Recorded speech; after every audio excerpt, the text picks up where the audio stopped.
Assalamu alaikum and welcome to your weekly edition of Morning Break. I'm Fatima Zahra.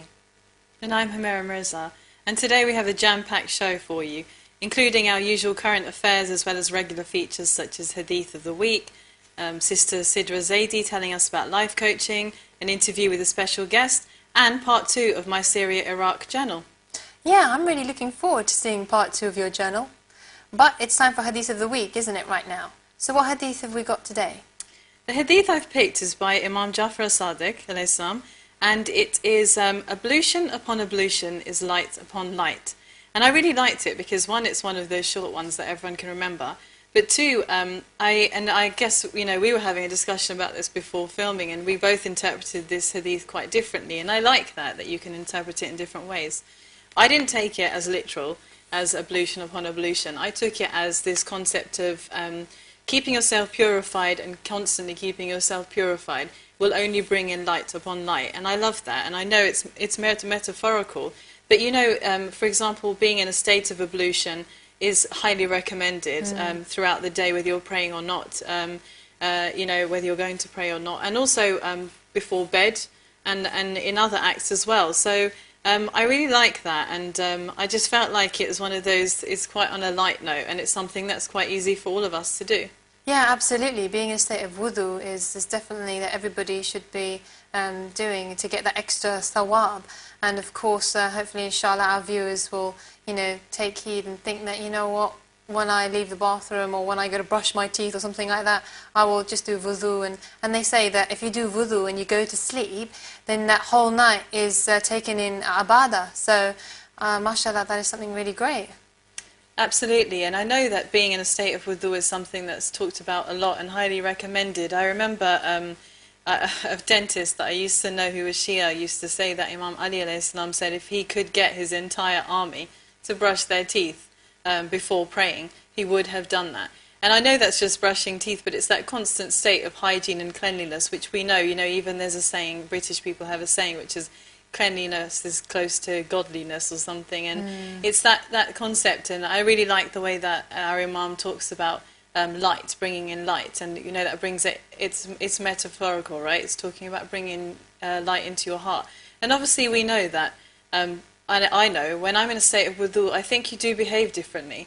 You feel like you're in a state of purity. It encourages you to, even if you're sitting around, you think, oh, I've got wudu anyway, I might as well read some Quran. I've got wudu anyway, I might as well do this and that. And so I think it encourages good actions as well. Okay, well, thanks a lot for that hadith, Humera. And we hope you at home took a lot of benefit from that. Definitely. If you have any comments or suggestions or ideas that you'd like to send in to us, please email us at morningbreak@ahlalbayt.tv. But for now, it's time for Article of the Week. This week we have an article called Siblings at War from the Evening Standard. And the reason I really like this is because, you know, pretty much everyone has a sibling, and everyone has tried to kill each other at some point. And this article is talking about the intensity of those feelings that you have as a young person and how important it is for parents to intercede from an early stage. Because you kind of think, you know, they're just kids and they're always fighting and it's not a big deal. But there's examples here of kids that have grown up and actually been quite traumatized by their siblings. And one girl's actually quoted here, "My sister held me down in a pool until I thought I would drown. She told my mother she was trying to save me." And so, you know, consequently, she says when her father was dying, he said, "Be nice to your sister, look after your sister." And she was thinking in her head, it's very hard to look after my sister because of the fact that she's always been so horrible. And I'm sure, you know, all brothers and sisters have love for each other, but what they're saying here is that parents shouldn't just let the children get away with it. They shouldn't just think it's something normal that siblings fight. And they look at what psychologists say about the relationship between brothers and sisters. But at the same time, they've given 5 tips at the end to parents as to how you can potentially stop any sort of major concern. And, you know, one of them is something like listen to them while they vent their frustrations. Don't say to them, no, I won't hear anything out of you, that's it, be quiet. Let them say what's frustrating them. And also, you know, don't compare them. Don't compare brothers and sisters. And I think that's something, you know, all families do it, but I do think it's particularly prevalent in particular cultures. Another thing they say here is act fast, and I think that's quite important. Act fast when they're fighting. Don't just let it drag on for months and weeks, you know, even longer, years. And, you know, if, for example, they're arguing in front of the TV, turn the TV off, send them upstairs to their rooms to calm down separately, show them that you're taking it seriously, and when they come downstairs, say you want to sit down and you're going to iron the problems out. And, you know, it's interesting because, you know, it sounds really straightforward, but I really don't think it is. And I had a friend at university who fell out with her sister. They had an argument over something really petty, and that was when I first met her in my first year of university.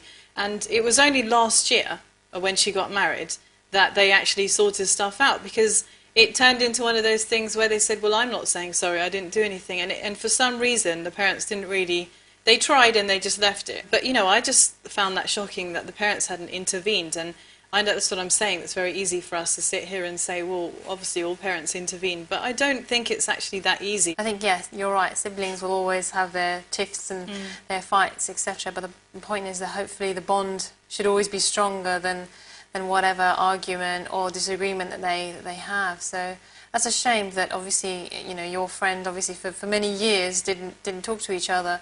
But I think obviously we know in Islam that to disconnect from your immediate family, whether they be parents or your siblings, is actually a forbidden act. So obviously that's something that obviously as Muslims and followers of the Ahlul Bayt we have to be quite careful about. Now last week was the London Book Fair 2010 at Earl's Court. We went along to see what our Muslim brothers and sisters were doing. Let's take a look.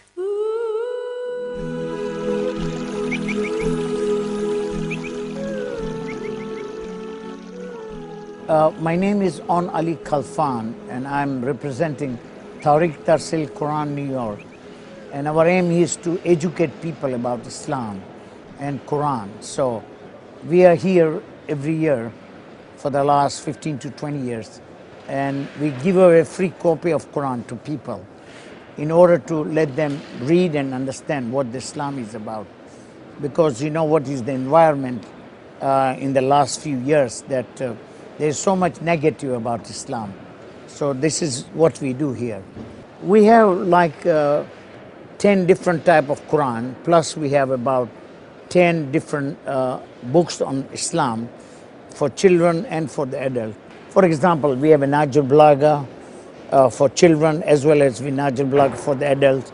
And we have Know Your Islam. We have a book about Jesus, and we are now publishing a book about all the 24 prophets which are mentioned in the Quran for the children.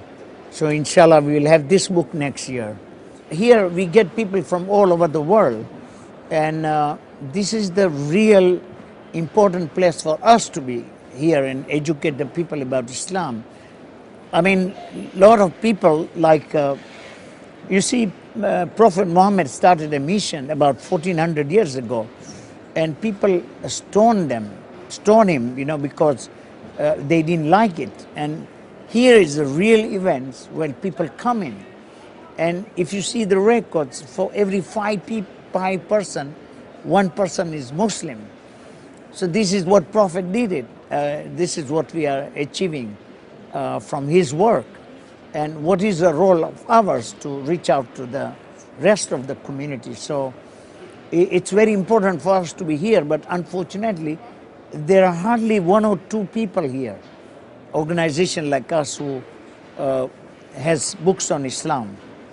We have to educate the people, and that's the first goal, that especially the Quran, and to educate the people, because it is the most important thing. I mean, besides we have majlises in the centers, the second step is to go outside the four walls of the masjid and talk to people about Islam.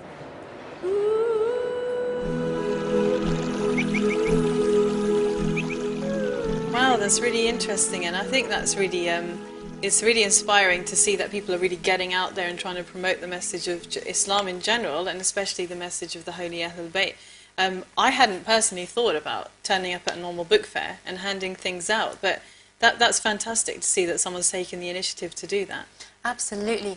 And it's like the perfect way of doing dawah, isn't it? And spreading the message of the Ahlul Bayt, not just giving out free Qurans, but also displaying, you know, other teachings, other books for adults and children on the Ahlul Bayt alayhimus salam. I mean, I think it'd be quite cool if other people followed suit and sort of, you know, not just at the book fair, but in other places, if we sort of got involved and said, you know what, well, we want to, do this and, give free books out on Islam, or, give free food at certain events. And so, people will sort of, whatever event it is, you sort of play your part, and then people will come and say, oh, these are Muslims, and then there in itself, when they see you and they talk to you, it's like dawah in itself. So that's something really great. Definitely, and I think also what I like is that there's starting to be a lot more presence from the Muslim side, generally when it comes to writing and book fairs and different stalls. And yeah, definitely, I think you're right. Maybe we need to start being a little bit more original with where we go to promote the message of Islam as well.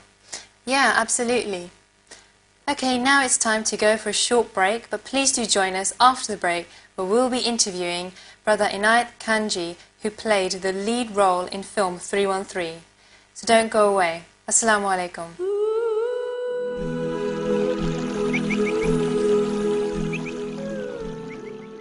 I'm really looking forward to seeing part 2 of your journal. But it's time for Hadith of the Week, isn't it, right now? So what Hadith have we got today? The Hadith I've picked is by Imam Jafar as-Sadiq, alayhi salam, and it is ablution upon ablution is light upon light. And I really...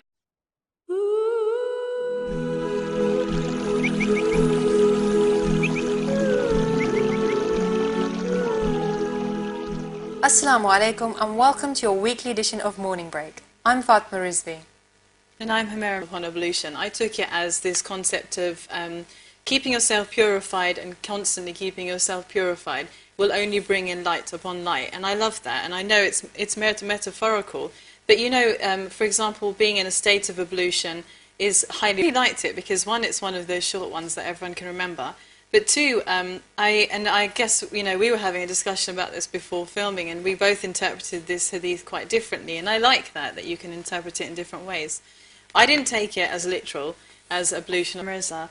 And today we have a jam-packed show for you, including our usual current affairs as well as regular features such as Hadith of the Week, Sister Sidra Zaidi telling us about life coaching, an interview with a special guest, and part 2 of my Syria Iraq journal.